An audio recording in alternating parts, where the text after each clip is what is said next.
تکبر ہو جاتا ہے نا بندے کو، اور سوچتا ہے جیسا میں ہوں ایسا نعوذ باللہ کوئی اور ہے ہی نہیں، جو ہم جانتے ہیں وہ تو کسی کو پتہ ہی نہیں، جو ہم کہہ رہے ہیں وہ سچ ہے، جو دوسرا بتا رہا ہے وہ تو جھوٹ ہے۔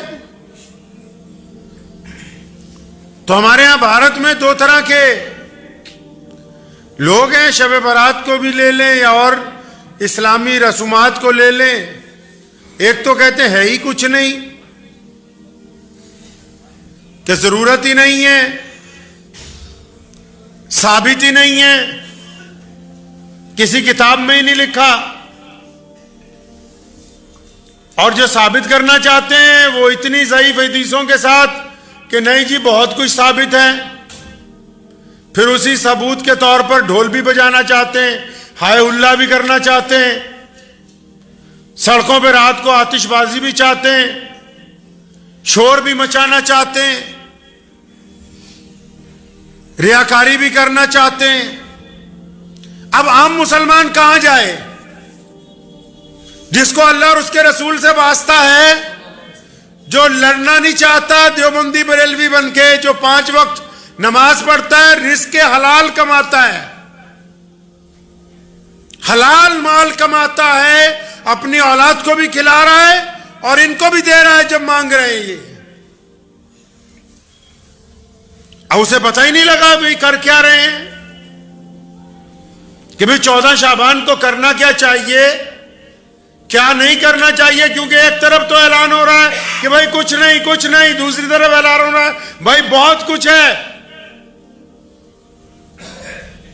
اب دونوں جو ہیں حقیقت بتانے کے لیے تیار نہیں کہ اصلیت کیا ہے، راز کیا چھپا ہوا ہے، معاملہ کیا ہے 14 شعبان کا، محمد الرسول اللہ کیا چاہتے ہیں، اسلام کیا کہتا ہے، اللہ تبارک و تعالیٰ کیا چاہتے ہیں، اس رات کی برکت ہے یا نہیں ہے تو کیا ہے، نہیں ہے تو کیا نہیں ہے۔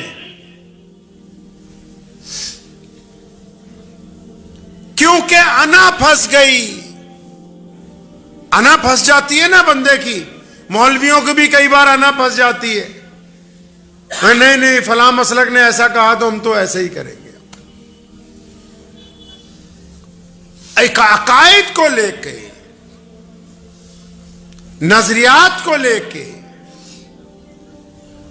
اس انداز کے ساتھ ایک دوسرے کے خلاف گفتگو ہے کہ مقصد اسلام یہ فوت کر چکے ہیں، مسلمانوں کی فلاح و بہبودیت کی باتیں ان کے پاس نہیں ہیں، اتفاق کی باتیں ان کے پاس نہیں ہیں، اتحاد کی بات ان کے پاس نہیں ہے، لوگوں کو جوڑنے کی بات ان کے پاس نہیں ہے، حوصلہ دینے کی بات ان کے پاس نہیں ہے، غریب کا ساتھ دینے کی بات ان کے پاس نہیں ہے، مظلوم کا ساتھ دینے کی بات ان کے پاس نہیں ہے، ظالم کے آگے کھڑے ہونے کی جرأت ان کے پاس نہیں ہے، بس بچا ہے تو لے دے کے ایک دوسرے کے اوپر الزام تراشی بچی ہے بس۔ اسلام کیا چاہتا ہے؟ وہ عالمگیری دین جس کا ڈنکا آج پوری دنیا میں بج رہا ہے،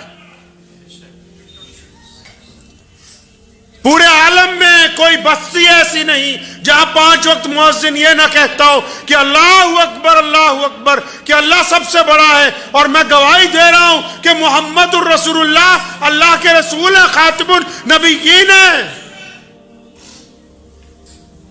بار بار اعلان ہو رہا ہے کہ رسول اللہ رحمت للعالمین ہیں، وہ طٰہٰ ہیں، یاسین ہیں، وہ مدثر ہیں۔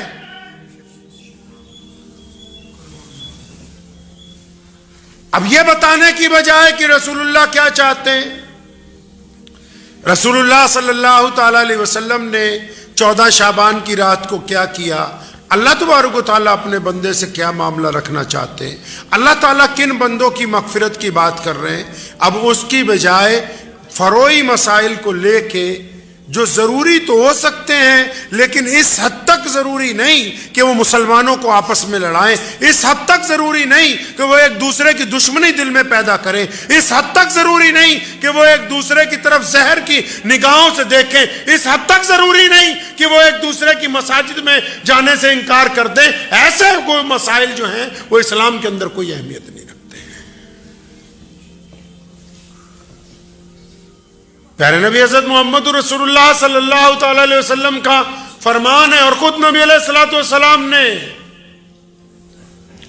14 شعبان کی رات کو تشریف لے گئے قبرستان میں دعاؤں کے لیے. نبی علیہ السلام تشریف لے گئے 14 شعبان کی رات کو دعا کے لیے قبرستان میں. اب یہاں یہ بات قابل غور ہے کہ وہ جس قبرستان میں تشریف لے گئے وہاں ان کی والدہ محترم مدفون نہیں ہے. اس قبرستان میں ان کے والد محترم کی قبر نہیں. نبی علیہ السلام نے تو یہ سنت ہمیں بتائی کہ جب جاؤ گے دعا کے لیے تو پوری امت کی مغفرت کی بات کرنی ہے. پوری امت کے جو لوگ جا چکے ہیں ان کے لیے اللہ کی طرف سے رحمت مانگنی ہے، ان کے لیے درجات کی بلندی کی بات کرنی ہے. ہم تو اس رات کو صرف اپنے ماں باپ کی قبر پر ہاتھ پھیر کر مٹی لگا کے آتے ہیں، ہم تو پوری امت کی بات ہی نہیں کرتے. اور پیارے نبی علیہ السلام تو خاموشی سے گئے. ہم تو موٹر سائیکل پہ 3 بندے اور 50 موٹر سائیکل اور ہائے ہلا کرتے ہوئے جب تک نہ جائیں تو ان کی تو شب برات پوری نہیں ہوتی. معاملہ یہ ہے کہ جو اس میں اضافے کر رہے ہیں وہ بھی رسول اللہ کے حکم کے مطابق نہیں ہے، جو اس کا انکار کرنا چاہتے ہیں وہ بھی رسول اللہ کے حکم کے مطابق نہیں ہے. کون کہتا ہے کہ 14 شعبان کی رات کو اللہ کی رحمت نہیں آتی؟ کون کہتا ہے کہ 14 شعبان کی رات کو مغفرت نہیں ہوگی؟ کون کہتا ہے کہ بندہ اپنے رب کے حضور کھڑا نہیں ہوگا تو فائدہ نہیں ہوگا؟ بلا شبہ ہوگا. امام ترمذی نے اس کا ذکر کیا. نبی علیہ السلام کی احادیث موجود ہیں. اس رات کو اللہ سے مانگا ہے، اس رات کے لیے ترتیب دی ہے کہ ہاں اپنے رب کے حضور آؤ. لیکن مزے کی بات یہ ہے کہ جن لوگوں کے یہ رات کام نہیں آنے والی، جن لوگوں کا اس رات سے کوئی لینا دینا نہیں، جن لوگوں کا اس رات کو فائدہ نہیں پہنچنے والا، جو اس رات کو مسجد تک بھی آئیں گے تو خالی واپس جائیں گے، ان کا ذکر نہیں کرنے کے لیے تیار. نہ دائیں طرف والے کرنے کے لیے تیار ہے، نہ بائیں طرف والے کرنے کے لیے تیار ہے. تو نبی علیہ الصلوۃ والسلام کیا چاہتے؟ اس رات کو نبی علیہ السلام نے کہا، اس کی عظمتیں بیان کی، لیکن ساتھ میں ایک حکم جاری ہو گیا. کیا حکم ہوا؟ فرمایا 5 لوگوں کو کوئی فائدہ نہیں. 5 لوگوں کو کوئی فائدہ نہیں اس رات کا. جو 5 لوگ آئیں گے اللہ سے مانگنے کے لیے ان کو کوئی فائدہ نہیں. کون؟ فرمایا مشرک جو اللہ کی ذات میں کسی کو شریک ٹھہرائے. پھر یا رسول اللہ اور کون؟ فرمایا چگل خور جو بلا وجہ لوگوں کی چگلیاں کرتا پھرتا ہے. یا رسول اللہ اور کون؟ فرمایا متکبر جو یہ سمجھتا ہے کہ مجھ جیسا تو دوسرا ہے نہیں، یہ مجھ سے کم تر ہے، میں زیادہ دولت مند ہوں، میں زیادہ حسین ہوں، میں زیادہ عالم ہوں، میں زیادہ بڑا افسر ہوں، میں زیادہ بڑا چودھری ہوں، میں زیادہ بڑا بیپاری ہوں، میں زیادہ بڑا اختیار والا ہوں. جس کو تکبر ہے اپنی ذات پہ اس کو بھی اس رات کا کوئی فائدہ نہیں ہے. اچھا مشرک کو بھی فائدہ نہیں، چگلی کرنے والے کو بھی فائدہ نہیں، اور جو چگلی کر بھی رہے ہیں ان کو کیا فائدہ حاصل ہے؟ بتاؤ کیا فائدہ حاصل ہے چگلی کرنے والوں کو؟ قرآن نے کہا وَيْلٌ لِكُلِّ ہُمَزَةٍ لُمَزَةٍ کہ ویل اور تباہی ہے ان لوگوں کے لیے جو دوسروں کے عیب تلاش کرتے ہیں پھر ان کو آگے سپلائی کرتے ہیں. چگلیاں کر رہا ہے صرف دوسرے کے پاس جا کے، اس لیے دوسرے کی برائی کر رہا ہے کہ سامنے والا ذرا خوش ہو جائے، میرا کام بن جائے. اپنے دل کو ٹھنڈک پہنچانا چاہتا ہے دوسرے کی پیٹھ پیچھے برائی کرنے کے لیے. نبی علیہ الصلوۃ والسلام کے پاس کسی نے پوچھا یا رسول اللہ اگر اس بندے میں وہ برائی موجود ہو اور ہم وہ کہہ رہے ہو، فرمایا تبھی تو چگلی ہے. اگر وہ اس میں برائی ہے نہیں پھر بھی تم کہہ رہے ہو پھر تو ڈبل گناہ ہو گیا، چگلی بھی ہو گئی، بہتان بھی ہو گیا، پھر تو ڈبل ہو گیا کام. اچھا اس رات کو مشرک کو فائدہ پہنچنے والا نہیں، چگل خور کو فائدہ نہیں پہنچے گا، متکبر کرنے والے کو فائدہ نہیں پہنچے گا. کثرت سے شراب پینے والا بندہ جو ہٹتا ہی نہیں ہے. ایک تو وہ پی لی، توبہ کر لی، بات ختم ہو گئی. وہ جو ہٹتا ہی نہیں، اس کو بھی اس رات میں کوئی فائدہ ہونے والا نہیں ہے. اور ایک ماں باپ کا نافرمان جو کہ اپنے ماں باپ کے آگے بدتمیزی سے بات کرتا ہے، ماں باپ کے ساتھ غنڈہ گردی کرتا ہے، ماں باپ کے ساتھ بدخلقی کرتا ہے، ماں باپ کی خدمت نہیں کرتا، وہ بھی اس رات جتنا مرضی اللہ کے حضور آ کے مانگتا رہے، اس کی مغفرت نہیں ہو سکتی. اور ایک بات اور کریں اس رات، موبائل سے پرہیز کر لیں.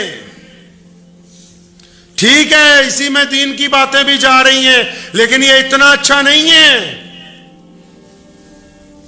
اس سے پرہیز کر لیں، کیونکہ اب یہ چگلی کا آسان ذریعہ ہے، گناہ کا آسان ذریعہ ہے، وقت کو برباد کرنے کا آسان ذریعہ ہے، بے حیائی کو عام کرنے کا آسان ذریعہ ہے، زنا کو عام کرنے کا آسان ذریعہ ہے.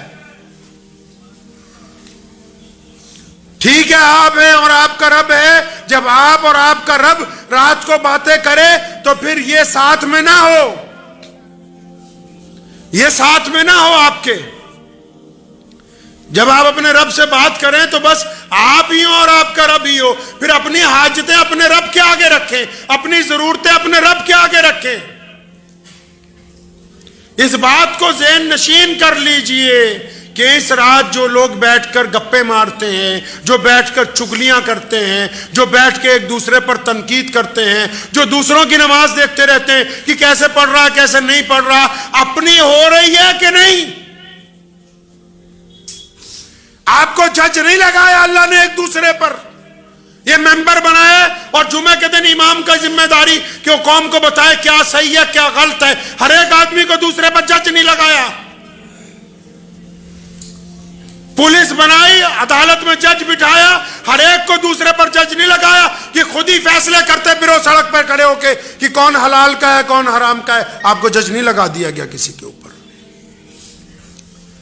یہ جو اپنے آپ میں جج بننے کی کوشش کرتے ہیں، انہوں نے تو معاشرہ برباد کر رکھا. خود ہی فتویٰ کہ فلاں جائز ہے، خود ہی فتویٰ فلاں ناجائز ہے. دوائی MBBS ڈاکٹر سے چاہیے اور دین کا مسئلہ پوچھنا ہو تو پان کی دکان پر ہی بیان کر رہے ہیں منہ میں تمباکو لے کے.